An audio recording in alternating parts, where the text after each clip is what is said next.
What's going on, guys? Nick here with Ranch Armor, another quick install guide. Coy behind the camera. We're doing a Polaris 1000 interior rifle rest and shooting bar today.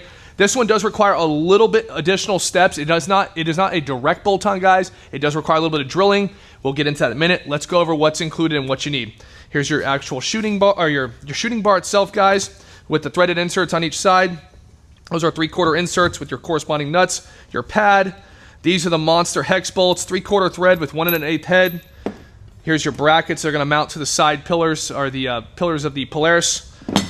Here is 4 bolts, guys. These are going to be 5/16 type F or thread cutters with a 1/2 inch head. You're going to need a drill, guys. Recommend an impact with a 1/2 inch socket.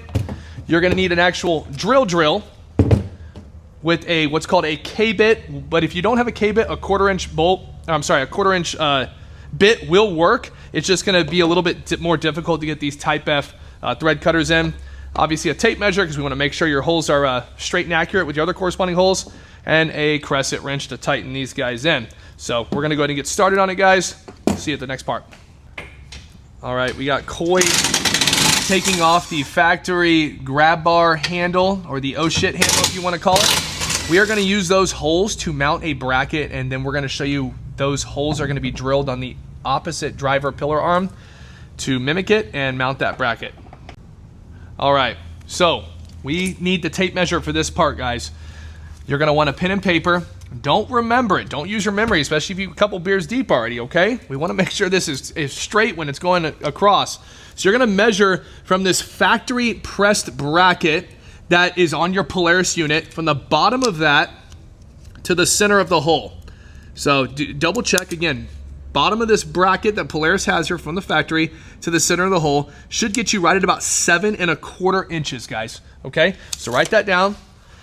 7 1/4 inch, and that will be your first hole for the measurement, and then we'll do the second one.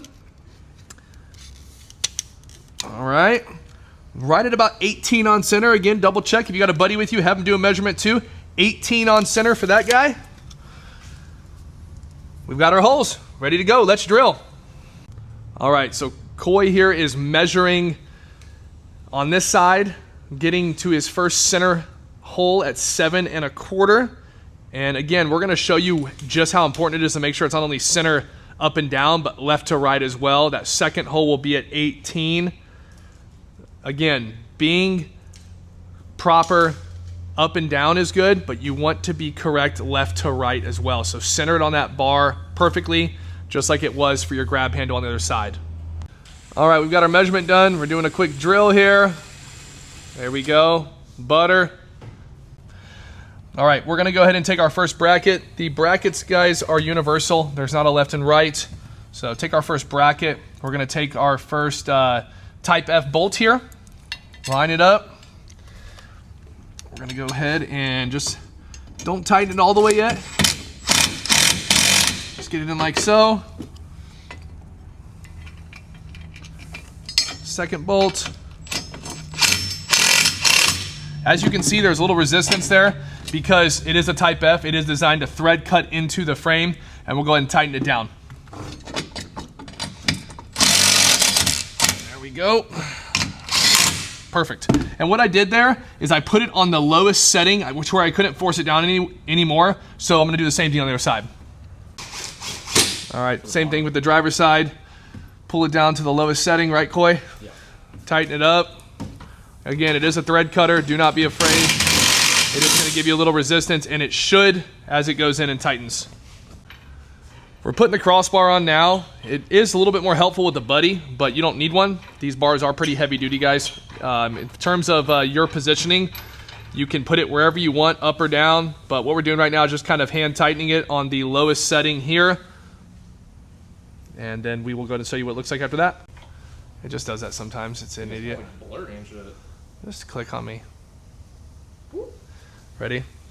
And all right, once you get the bar into position, and again, guys, it may be snug between the brackets depending on flex of your frame and everything. There is a little bit of play there. Get it on, get it adjusted level where you want it. You are gonna have to tighten these really snug because, believe it or not, when you rest your weight and the rifle on it, it can slide, so make sure it's snug. If you're blessed to have a 1 1/8 inch socket, which I did not have for this video, Use it, it's faster. If not, use a crescent wrench like I'm using now. I'm not gonna make you watch the whole painful part. We'll come back when it's tight and show you how to put that pad on. All right, on the rifle pad, everybody, you kind of want to start in the center because you want it to be tight. So I always tell people start with the Velcro in the center itself. That way you can get it really snug and then work your way out on each side.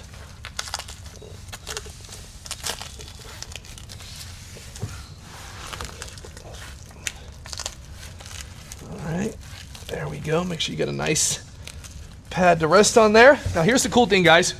As you can see, we're ready, nice and solid. Probably the most sturdy thing on your machine now. It does work with the windshield. We did this on purpose so you can see. Does work with the windshield. Open, close, vent position, everything still works fine. And it does work with doors. So this is a very easy, great addition for your unit, especially for hunting season. And we appreciate you guys watching this video. Take care.